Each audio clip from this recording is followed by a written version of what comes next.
जो कार्यक्रम केला, आरोप प्रत्यारोप झाले, त्याचा पुढाकार हा देवेंद्र फडणवीसांनी घेतला. आरोप झाले, इन्क्वायरी लागली, आमचं राज्य गेलं, देवेंद्र फडणवीस या राज्याचे मुख्यमंत्री झाले. त्यांनी शपथ घेतली गोपनीयतेची. हे सगळ्यात महत्त्वाचा मुद्दा. गोपनीयतेची शपथ तुम्ही घेतलेली असताना ज्या व्यक्तीवर, ज्या पक्षावर तुम्ही आरोप केले, त्या व्यक्ती आणि पक्षाला तुम्ही फाईल घरी बोलवून गेली, त्या पक्षाच्या नेत्याला घरी बोलवून घेतलं आणि गोपनीयतेची शपथ असताना देवेंद्र फडणवीसांनी मुख्यमंत्री असताना मुख्यमंत्रीच्या घरात बोलवून अजित पवारांना बोलवलं आणि ती फाईल दाखवली. हे मी म्हणत नाहीये, अजित पवार असं म्हणलेले आहेत. त्याच्यामुळे देवेंद्रजी, आपको जवाब देना पडेगा की जेव्हा तुम्ही शपथ घेता, गोपनीयतेची शपथ घेता, तुम्ही आम्हाला भ्रष्टाचारी, राष्ट्रवादी काँग्रेसला नॅचरली करप्ट पार्टी हे देवेंद्र फडणवीस आणि भारतीय जनता पक्ष वारंवार म्हणत आले. मग असं काय झालं की ज्या नॅचरली करप्ट पार्टीवर तुम्ही तुमचे सगळे नेते आरोप करत राहिला, तुम्ही भ्रष्टाचार मुक्त भारत आणि महाराष्ट्र करणार असं म्हणत राहिला, त्याच भ्रष्टाचार ज्यांनी केले असा देवेंद्रजींचा आरोप होता. याचा अर्थ आम्ही काय काढायचा? मग तो आरोप खोटा असेल तर देवेंद्रजींना राष्ट्रवादी काँग्रेस पक्षाची आणि त्यांच्या सगळ्या नेत्यांनी मान्य केलं पाहिजे की हो, आम्ही चूक केली, आम्ही खोटं बोललो या राज्याशी.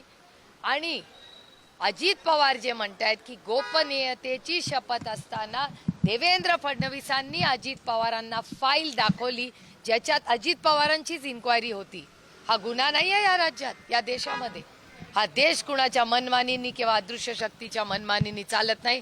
हा देश कैलासवासी, आपल्या सगळ्यांचेच प्रिय भारतरत्न डॉक्टर बाबासाहेब आंबेडकरांच्या संविधानाने चालतो. अजित दादा म्हटले की मी बारामतीत साहेबांच्या मुलासारखं आहे. काही लोक इमोशनल गेम करतात की साहेबांची शेवटची निवडणूक आहे.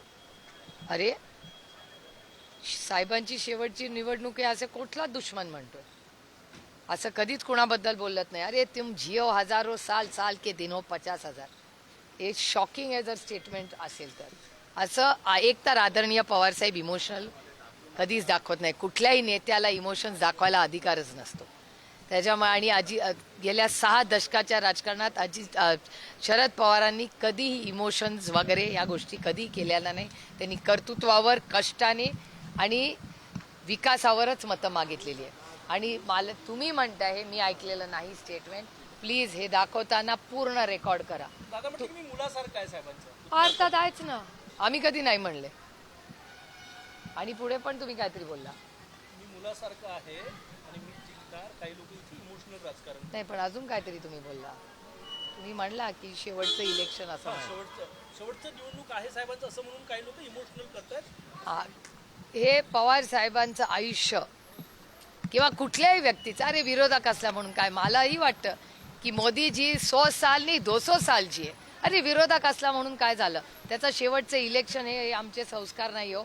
आमची इच्छा आहे प्रत्येकाचं आयुष्य